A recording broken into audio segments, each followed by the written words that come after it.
Gracias a ti. Gloria a Dios. Dios los bendiga. Ay, ay, ay. Bueno. Primero, gracias, ¿verdad?, a la iglesia por la confianza de permitirnos estar aquí exponiendo la palabra. Para mí siempre es un privilegio. Yo soy un predicador retirado, y siempre que me ponen a predicar me da como que... Bueno. Sí, hasta esta mañana estaba yo ahí haciendo... Yo le envié el bosquejo en vivo al pastor a través de un link. Pero si lo chequeo de nuevo, yo he cambiado un montón de cosas. Esta mañana lo volví a revisitar y anoche también. Porque sí, yo me acuerdo de joven, ¿sabes? Nosotros, Arelis y yo, nos conocimos en la sociedad de jóvenes. Y desde ahí, pues, ambos fuimos líderes distritales de un concilio bien grande, ¿verdad? Y yo fui líder de evangelismo de la juventud por mucho tiempo.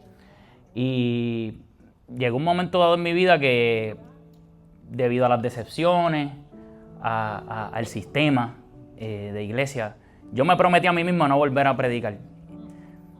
Y un joven que predicaba de lunes a domingo, yo como joven evangelista vivía en casa de mi abuela, no tenía responsabilidades, iba a la escuela y por las noches iba a diferentes iglesias a predicar, a llevar el mensaje del Señor.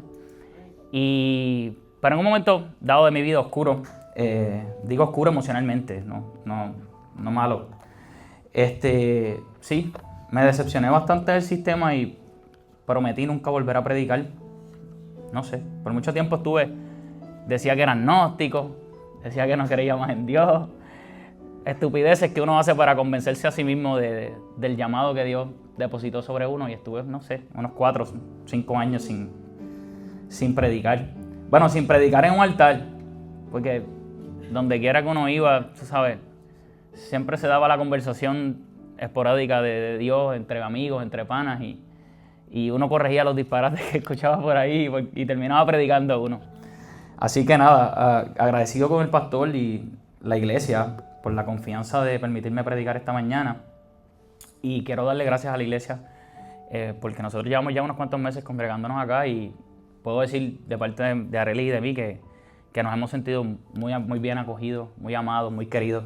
Y para mí eso pues es importante. Así que gracias por eso. Y nada, pastor, pues vamos por encima.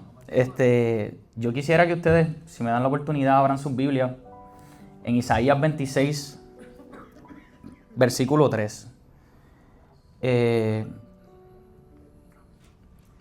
No te preocupes, no lo tienen que buscar, sino yo lo leo. Lo voy a leer en Reina Valera primero. Es que, no sé, soy medio chapado a la antigua, me gusta la Reina Valera del 60. Y luego pues la leo en Nueva Versión Internacional y Nueva Traducción Viviente, ¿está bien? La palabra de Dios dice, a la gloria del Padre, Hijo y Espíritu Santo: tú guardarás en completa paz aquel cuyo pensamiento en ti persevera, porque en ti ha confiado. Tú guardarás en completa paz aquel cuyo pensamiento en ti persevera, porque en ti ha confiado. Nueva Versión Internacional dice así: al de carácter firme lo guardarás en perfecta paz, porque en ti confía. Y la Nueva Traducción Viviente dice: tú guardarás en perfecta paz a todos los que confían en ti, a todos los que se concentran en ti sus pensamientos. Todos los que concentran en ti sus pensamientos. Oramos. Padre, te damos gracias por la oportunidad que nos permites de estar aquí reunidos, de poder congregarnos como hermanos y alabarte, glorificarte. Gracias, Señor, porque simplemente el privilegio de podernos levantar esta mañana es una muestra más de que tú estás con nosotros, de que nos bendices y que todavía tu propósito continúa cumpliéndose en nosotros. Te pedimos esta mañana que por favor grabes esta enseñanza en nuestros corazones de modo que dé frutos al 100%, que hoy no seamos oidores olvidadizos de esta palabra, sino que nos permitas a través de ella, que nos retes, nos instes a ser mejores creyentes, mejores discípulos, mejores seguidores de ti, Señor. Y que al final del día esto redunde en bendición para alguien más. Amén. Permítenos que al final del día esto sea solo para darte gloria, porque a ti te pertenece, en el nombre de Jesús. Amén. Durante mediados de la semana, mientras me preparaba para hacer este sermón, justo el día antes, que el pastor me llamó para decirme que me tocaba predicar, yo recibí una llamada de un buen amigo mío. Y a mí me consta que ese amigo mío está pasando por una situación muy difícil. Y que eso lo tiene realmente a nivel emocional, lo tiene muy mal. Y me estuvo extraño porque a esas horas de la mañana él no suele llamarme. Y menos me suele llamar 2 veces. Así que yo le digo a Arely, estaba preparando a Ian para ir a la escuela. Le digo, Are, deme un minuto, yo tengo que llamarlo porque es bastante extraño que él me llame a esta hora, solo lo llamo. Y al momento que estoy hablando con él empieza a hablar conmigo cotidiano, ¿cómo tú estás? ¿Qué haces? Pero yo sé, y lo noto en su tono de voz, que él quiere hablarme de otras cosas. Y la conversación se va dando, y mediante se va dando, empieza a contarme de situaciones que le están pasando. Y que esas situaciones lo han llevado a dudar de la existencia de Dios. Y eso me preocupó de gran manera porque desde que yo lo conozco, él es cristiano. Toda la vida ha ido a la iglesia. Además, yo lo conocí en la iglesia. No sé, me preocupé bastante. Y me di a la tarea de escucharlo. Y mientras él hablaba, yo me di cuenta que aunque él es un creyente de muchos años, su fe siempre estuvo basada en una percepción un poco distorsionada, un poco errada de lo que es Dios. Y eso me hizo pensar, si supieras lo mucho y lo común que es esto en comunidades de fe. Hay gente que toda la vida viven con una fe que es basada en misticismos, en mitos, más que en sustancia de fe. Porque al final la fe es creer. La fe es el hecho de creer. Y si nos ponemos un poco técnicos, podemos definir la fe bíblica. Hebreos 11 da muchos textos que arrojan luz a eso. El versículo 1 del capítulo 11 dice, es pues la fe, la certeza de lo que se espera, la convicción de lo que no se ve. Luego el verso 3 dice, porque por fe entendemos que hemos sido constituido el universo por la palabra de Dios, de modo que lo que no se ve fue creado de lo que no se veía. Y el verso 6 luego dice, pero sin fe es imposible agradar a Dios. Pero al final es creer, ¿sí o no? Es el ejercicio de yo entender en mi mente y crear un pensamiento de que hay algo más allá que yo no tengo control, que es más poderoso que yo. Pero ¿qué tal si esa idea y esa percepción está puesta en algo que no es necesariamente Dios? ¿Qué es lo que la cultura nos ha hecho entender que es Dios? ¿Qué es lo que nuestras experiencias nos han hecho entender que eso es Dios? Que lo que escuchamos repetidamente en la sociedad nos hace creer que es Dios, pero no necesariamente es la forma en la que Dios es o obra. Y entonces, Juan 5:39 dice de la siguiente forma, escudriñar las Escrituras, porque a vosotros os parecéis que en ella tenéis la vida eterna, y ellos son los que dan testimonio de mí. Y aunque si utilizamos el contexto de ese texto, Jesús simplemente está intentando mostrar su carácter como Mesías frente a los que allí están presentes. Él dice, ustedes escudriñen la Escritura, ustedes que dicen que ahí está la vida eterna, esas son las que hablan de mí. Encierra una verdad, y es que las Escrituras son las que revelan el carácter de Dios, quién es Dios, cómo Dios obra, cómo Dios piensa. Entonces, ¿para qué hablamos de paz? Perdón, yo estoy hablando de fe y el texto que leí es paz, ¿no? Habla de paz. ¿Y por qué estoy haciéndolo? Porque si nuestra fe está basada en una idea errada de lo que es Dios, jamás vamos a tener paz. Nunca vamos a tener paz. Si mi pensamiento, mi creencia está preservada en algo que lo que yo creo que es Dios, pero no es Dios, jamás voy a tener paz en medio de mi situación. Porque estaría esperando que en medio de mi situación Dios obre de la manera que yo pienso que Él debe obrar, pero no como Él es.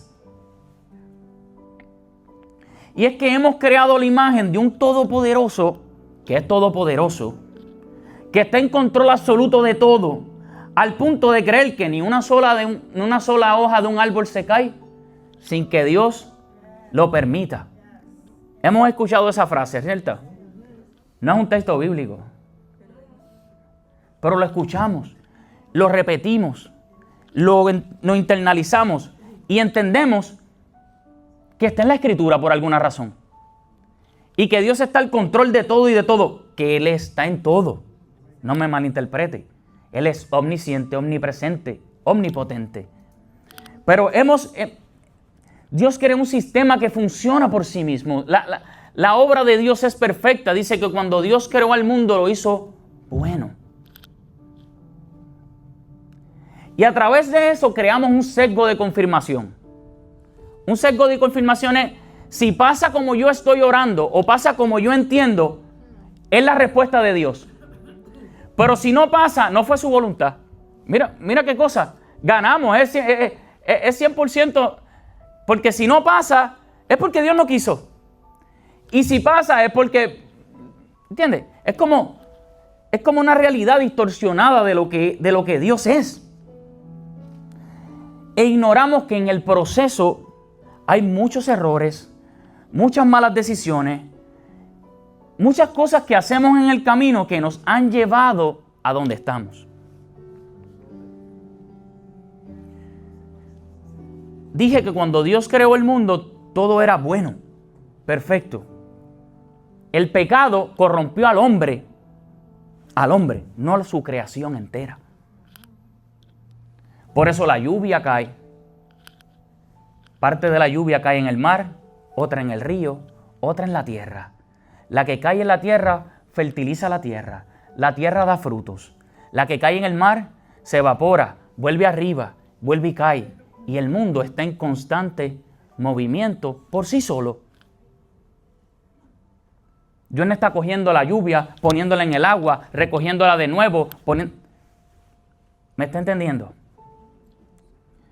Pero en ocasiones entendemos que hasta en esas simples cosas que ya Dios determinó desde siempre, Él está en cada segundo, en cada cosa. Entonces atribuimos errores, problemas, situaciones, cosas que conllevan la naturaleza humana porque el pecado de la humanidad corrompió al hombre, sobre el hombre no es perfecto, y se lo atribuimos a Dios. Yo soy enfermero. No sabes cuántos pacientes yo atiendo. Por ejemplo, un paciente diabético. Empezó con un meñique, un corte, y termina el dedo, y empieza el talón, y empieza el pie, y empieza la rodilla. Y entonces cuando tú hablas con ellos, te dicen, no, aquí yo estoy hasta que Dios quiera. Yo acepto la voluntad de Dios, pero comiéndose un bizcocho y el azúcar en 350 todo el día. Entonces, de alguna manera, hemos internalizado que, que Dios haga lo que tenga que hacer. Pero ¿y cuándo me toca a mí? ¿Cuándo me toca a mí? ¿Cuándo soy yo el que soy responsable de los actos?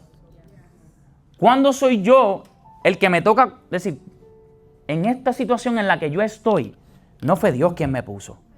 Me puso mis malas decisiones, mis errores. Dios no tuvo nada que ver.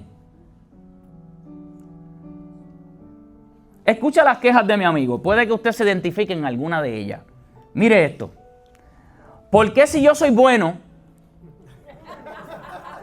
me va mal? ¿Y por qué a los que hacen el mal les va bien? Usted ha pensado, yo sé que lo ha pensado de alguna manera. Yo lo he pensado también. Dice, pero el primer problema con esa afirmación es que estamos asumiendo que primero nosotros somos buenos, cuando no necesariamente es así, y que los demás son malos.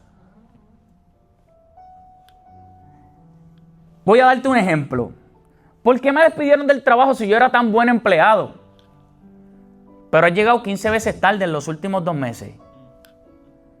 ¿Y por qué dejaron a aquel que es un malcriado? Porque puede que a lo mejor esa persona tenga un problema de carácter, pero llega temprano, no se ausenta, cumple con las métricas.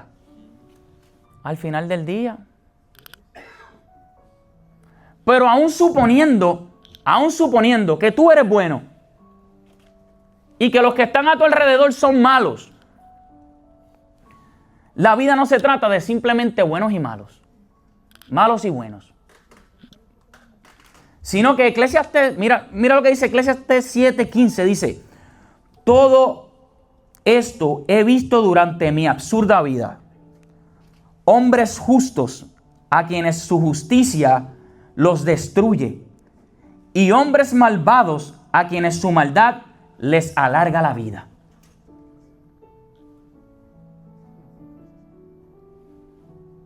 En mi absurda vida, dice Salomón, yo he visto hombres que obrando mal les va bien, y hombres que obrando bien les va mal.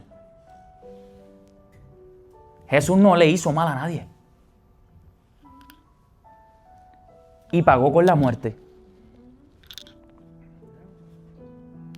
Pero si mi pensamiento, mi fe está basada en que porque yo sea bueno, la vida me va a ir bien y Dios tiene que cubrirme y Dios tiene que cuidarme, en el momento en que no me vaya bien y a otra persona le vaya bien y yo entiendo que esa persona no es tan buena como yo soy, voy a perder la paz. Porque estoy atribuyéndole algo, una acción a Dios que no es necesariamente Dios. Y yo entiendo que en todos los momentos Dios está. Y que aún en nuestros errores Dios está. Y que Dios puede utilizar nuestros errores para edificarnos, hacernos mejores personas, hacernos mejores creyentes, hacernos un testimonio vivo. Pero no necesariamente significa que Él lo hizo, Él me puso ahí.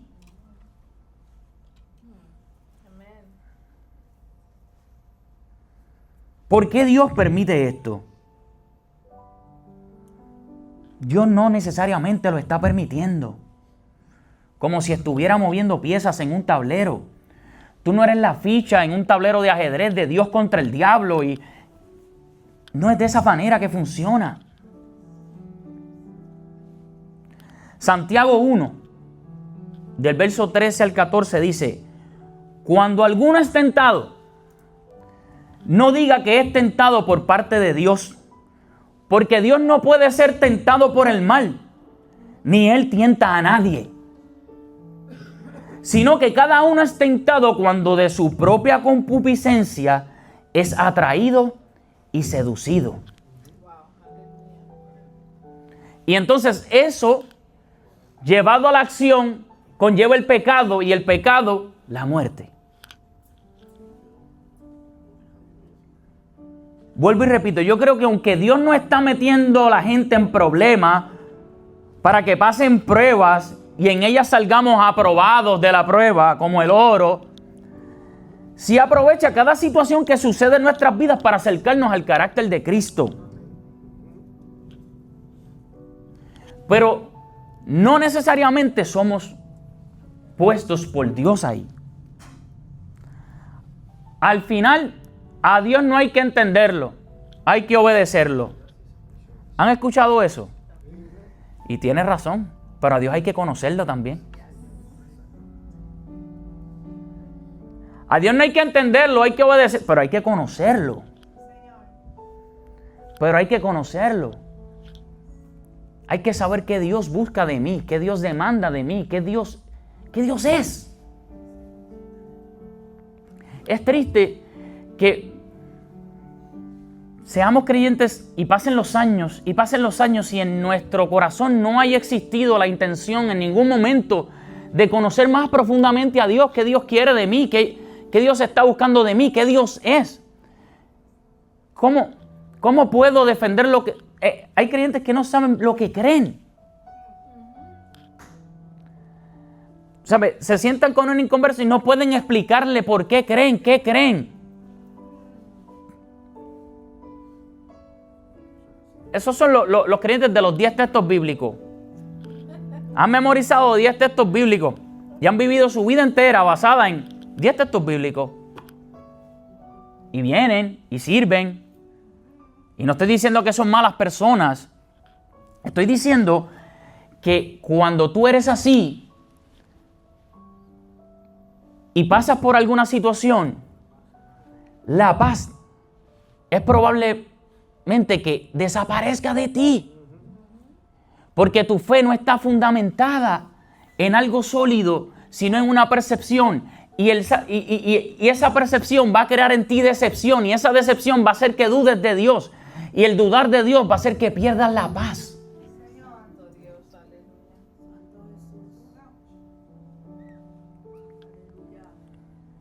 Filipenses 4:7 dice: y la paz de Dios, que sobrepasa todo entendimiento, guardará vuestros corazones y vuestros pensamientos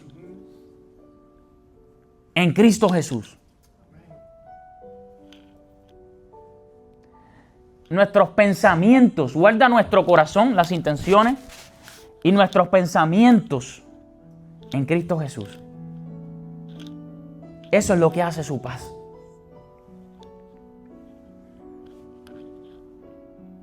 Solo conociendo a quién está puesta nuestra fe, podemos hallar paz.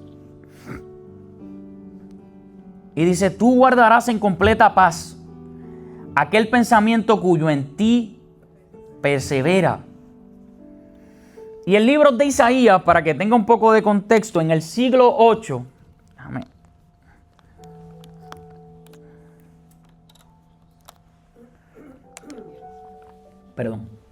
este pasaje, Isaías lo escribe, dicen los teólogos, alrededor del siglo 8, antes de Cristo.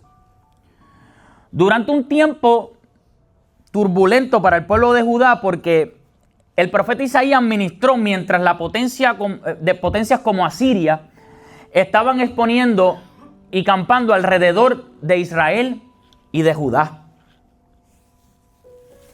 Y el pueblo de Israel está pasando por una crisis espiritual, por una crisis política, por una invasión. Reyes que dominaban la nación fuera de las enseñanzas de Dios. No sé si esto le suena familiar a lo que hoy vivimos. Inestabilidad política, amenazas de invasión, crisis espiritual y reyes dominando la nación, alejados de las enseñanzas de Dios. Y en este pasaje, en este panorama, Isaías escribe este pasaje: y tú guardarás en completa paz a aquellos que su pensamiento persevera en ti.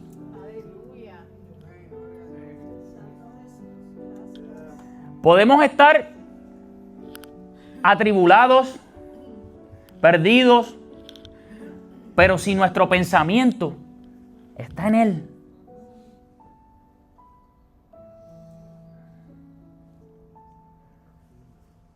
está firme nuestra paz.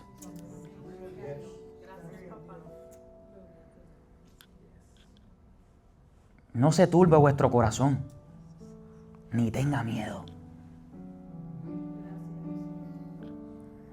No se turbe vuestro corazón, ni tenga miedo. Me vino a la mente este texto, lo voy a buscar porque no lo tengo, pero quiero leerlo con ustedes.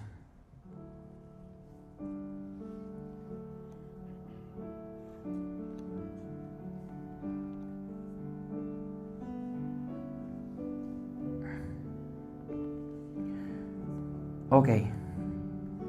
Segunda de Corintios 4,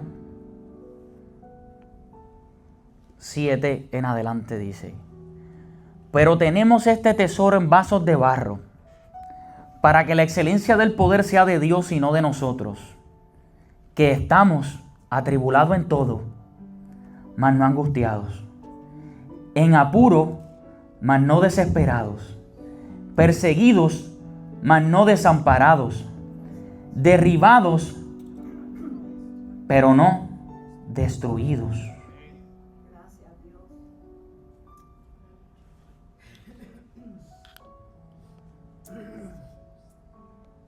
Eso es fe. Eso es paz. Algo que no depende de mi situación, sino que depende de la firmeza que yo tengo en aquel que me prometió. Yo sigo mirando al blanco de la soberana vocación. Y no estamos diciendo que seamos perfectos. Nuestra fe va a tambalear en algún momento. Nuestra fe puede que sea probada en algún momento. Nuestra paz puede que la perdamos en algún momento. Pero aunque de día en día este cuerpo exterior se va desgastando, el interior se renueva. Este pasaje tiene, yo estoy terminando, yo no predico muy largo, yo le prometí al pastor que lo iba a hacer 20 a 25 minutos. Dase. Es temprano, ¿verdad? Hágame así, cuando queden 5 tú me haces así y yo... Sí, yo corro. Y le meto... Nada. Mira, este pasaje tiene 4 puntos clave. 1, completa paz. Esa expresión de completa paz en hebreos es shalom. Y shalom no es simplemente paz. ¿Sabe que nosotros lo decimos cotidianamente? Shalom forma parte de nuestro vocabulario cristiano, de nuestro día. Pero shalom no es simplemente paz. Es paz profunda. Es paz completa. Es paz integral. No es la ausencia de ansiedad, es plenitud, estabilidad y bienestar total. No es la falta de paz, el shalom no es falta de situación. Israel siempre estuvo bajo invasión, bajo esclavitud, persecución. Israel nunca estuvo quieto. Shalom era lo que sentía Daniel en el foso de los leones.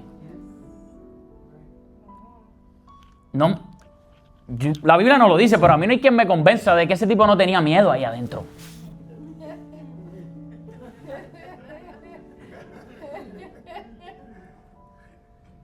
Pero shalom es algo que va más allá de lo que yo estoy sintiendo en este momento. Yo me siento mal. Yo siento que yo no voy a llegar a final del mes. Yo lo siento. Yo siento que no puedo vivir un día más con esta ansiedad, con este problema. Yo lo siento. Pero a pesar de todo, hay algo que está sobre mí, sobre mis emociones, que me hace permanecer en calma y decir, Dios lo hizo, lo va a volver a hacer.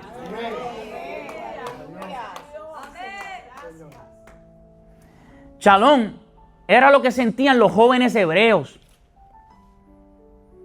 cuando Nabucodonosor prendió el horno y le dijo: arrodíllense. No me diga que no hay miedo ahí. No hay manera de que tú me convenzas a mí que cuando yo estoy leyendo el texto pueda decir que esos chamacos no tenían miedo. No hay forma. No hay manera de que... No hay forma. Hermano, a usted le dicen que usted tiene un diagnóstico de lo que sea. No hay manera de que usted no sienta temor. No hay forma de que usted no pueda... Pero si mi fe está basada en quién Dios es y no en lo que yo pienso que es Dios, yo voy a tener esta respuesta. Escúchame, el Dios que yo tengo a mí me va a librar de ese horno ardiente. Y si no lo hiciera, como quiera, no vamos a adorar a tu Dios. Yo no estoy diciendo, cuando venga una situación en tu vida, tú vas a temer. Tu mundo se va a ir abajo. Pero hay algo que es la paz de Dios, Shalom. La paz de Dios me va a decir si Dios me saque de aquí o no me saque. Él es Dios. y Él sigue glorificándose y Él está. Y mi fe está puesta en ese que es inmutable, que no cambia, que no va para ningún lado. Que la historia ha probado que ha permanecido. Desde la existencia de la humanidad hasta el día de hoy, han existido millones de religiones, millones de deidades. Ninguna ha sido tan atacada y tan perseguida como Dios, como nuestro Dios, como el cristianismo. Ninguna ha sido tan atacada, tan perseguida y tan oprimida como el cristianismo. Y ninguna ha durado tanto y ha sido tan firme y sigue creciendo como el. Nuestro Dios es inmutable, indestructible. Y me haya puesto, y Él no me puso en esta situación, pero aún así me haya puesto para mostrar su gloria. Yo permanezco en paz. Yo sigo mirándolo firme y creyendo en que algún día Él me vendrá a buscar. Ya sea que nos vayamos todos o que yo parta adelantado. Pero este cuerpo en algún momento se va a vestir de incorruptible. Un día este cuerpo va a tener realmente la apariencia y el aspecto de nuestro Señor Jesucristo. Hoy no. Hoy nos toca sufrir un poquito más el agravio. Pensamiento es el otro punto. Cuyo pensamiento, la mente, la imaginación, lo que constantemente meditamos,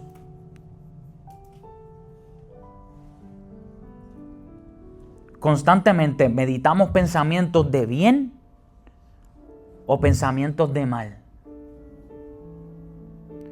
Cuando nos llegan noticias o cuando algo no está sucediendo como nosotros queremos, ¿pensamos con pensamientos de bien o pensamientos de mal? Cuando ese compañero que yo quiero cogerlo así como Homero a Bart Simpson, ¿yo medito bien o medito mal? Porque si meditamos bien, hallaremos paz. Si meditamos mal, perderemos la paz. Persevera.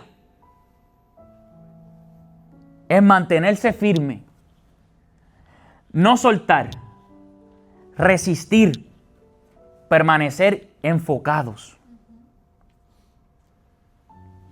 Y confiado. Que al final del día, la confianza es fe. Aleluya. Y yo les he hablado de paz, pero más les he hablado de fe. La confianza es fe. Y cierro con esto. Perdón. La paz que estamos buscando no viene cuando todo se arregla. Viene cuando tu mente está alineada con quién es Dios realmente. Ok, la paz que estás buscando no viene cuando todo se arregla. Viene cuando tu mente está alineada a lo que Dios es realmente. Gloria a Dios. Y Dios no está jugando con nosotros. Y Dios no está viendo a ver, ¿sabe? Job fue un evento único y especial. El diablo no está yendo a buscar a Dios y decirle contra, mira Enzo ahí. Lo voy a coger y le voy a quitar todo y lo voy a... Dios pagó nuestras iniquidades en la cruz del Calvario. El Señor nos libró del pecado y de la muerte en esa cruz. Esa sangre por la cual nosotros hoy día estamos aquí nos da autoridad para portar el Espíritu Divino de Dios, el Espíritu Santo de Dios, obrar como Dios obra. Nosotros hoy día somos la representación de Jesús en la tierra. No hay forma de que si permanecemos en ese pensamiento, algo tan trivial y tan simple, nos haga dudar de Él. Renegar de su existencia.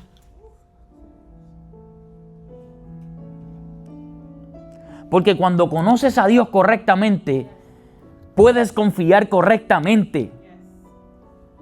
Y entonces al final viviremos en paz. That's it. Yo pudiera elaborar esto de modo que nos hacerlo un poco más emocionante, más místico, y nosotros nos levantamos y jugar con sus emociones y hacer que usted... Esto es tan simple como que si mi fe está basada en quién Dios es realmente, yo viviré en paz. Y que mi paz no depende de cómo me va hoy o cómo me va mañana, sino en lo que Él es. Y en la esperanza. Dios no nos prometió que nos iba a ir bien siempre. Dios no prometió eso. Pero Él prometió estar con nosotros. Eso sí Él lo prometió. Él prometió estar todos los días hasta el fin del mundo, Chito. Y yo reconozco que yo en mi vida personal, en mi carácter personal, he llegado a pensar, he llegado a dudar de muchas cosas, hermano mío. He llegado a dudar de muchas cosas. Yo por muchos años yo dije, no sé, como que... Yo fui a seminario de joven. Y hay una clase que se llama hermenéutica, ¿verdad? Que es el arte de la interpretación bíblica. Y yo me la cogí bien a pecho esa clase. Creía que yo era el maya hebreo y griego. Era una locura. Y el profesor, me acuerdo que dijo, el día que tú te sientes a escuchar a los demás predicadores y empieces a juzgar y a buscar cada error y cada tilde, cada coma, cada contexto que hay, quítate, brother. Y mira que él lo advirtió muchas veces. Eso era lo más que yo hacía. Esto es disparatero, esto, aquello. ¿Y sabes qué? ¿Sabes qué pasó? Perdí la paz. Porque ya nada me edificaba, porque ya nadie podía, porque nadie sabía más que yo. ¿Entiendes? ¿Sabes? Como que... Y llega el punto en que, pues, y eso te empieza a despertar otras dudas en ti, y empiezas otras dudas y otras cosas, y llega un punto en que dices, yo no sé si creo o no creo. Y olvida ese primer amor, y olvidas el por qué llegaste a los pies de Cristo, y olvidas por qué estás aquí, y olvidas el propósito, y olvidas todo lo que has visto, has vivido, has experimentado a lo largo de tu vida entera, simplemente porque pusiste tu mirada en cosas que no son Dios.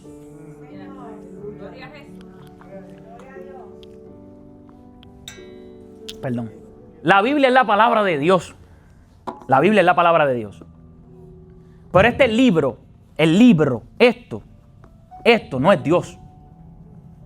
La palabra de Dios es Dios, pero esto papel físico, esto no es Dios. Y yo hice de esto mi Dios.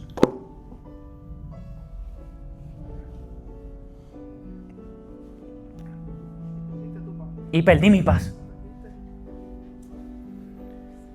Yo hice de esto, de la hermenéutica, de la historia bíblica, de las religiones comparadas, del hebreo, del griego, yo hice de eso mi Dios. Y eso me llegó a dudar de Dios.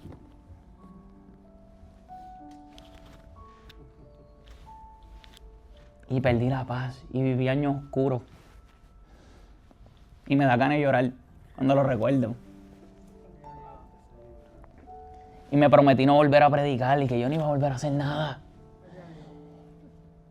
Y dije, yo me gasté mi juventud entera, mientras todo el mundo jangueaba y bebía. Yo me dediqué a evangelizar caserío por caserío. Porque usted me ve ahora reformado, pastor, pero yo, tú sabes, yo era candela, así. Así era yo. Sí. Pero puse mi mirada en lo que yo creía que era Dios. Yo entré al seminario con una intención correcta. Yo quería educar el don que Dios me dio.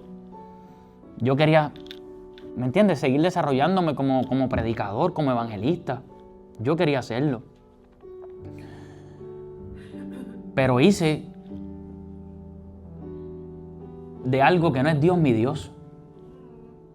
De la percepción de Dios. Y hay veces que nuestra percepción tiene buenas intenciones. Yo tenía buenas intenciones, tiene buenas intenciones, pero al final del día no tiene sustancia, carece de sustancia, y en el momento en el que venga una tribulación, una situación, te va a pasar como Pedro. Jesús le va a decir, venga. Y a la primera 2 o 3 movimientos de las olas, 2 o 3 movimientos del viento, adiós. Y te vas a hundir. Dios va a seguir estando ahí para levantarte. Jesús estaba ahí. Y Él va a volver a levantarte. Pero las consecuencias de esa caída hay que vivir con ellas de por vida. ¿Entiendes? Yo todavía sigo luchando con consecuencias de esa caída. Yo era un chico, como te digo, yo me prometí no volver ni a predicar. ¿Sabes? Es como... no hagas de percepciones, de experiencias, de misticismo, de mitos, de cosas, tu Dios. Busca al Señor. Procura conocerlo. Y haz de eso tu Dios. Amén. Bueno, vamos de pie, ¿podemos orar? Vamos a orar. Señor, venimos delante de tu presencia, Señor, humildemente, dándote gracias por la oportunidad de poder escuchar tu palabra. Señor, guárdala en nuestros corazones, atesórala. Permite que hoy algo de lo que aquí se dijo lo podamos mañana aplicar, hoy mismo aplicar a nuestras vidas. Permite que de alguna manera, de alguna forma, tú hoy nos instes a ser mejores creyentes, mejores discípulos, a conocerte más, a intimar más de ti. Sobre todo permite que no hagamos de ninguna situación, que ninguna circunstancia, que ningún problema, que ninguna dificultad nos haga quitar la mirada de ti, que nos haga pasar nuestra fe en otras cosas, sino en ti.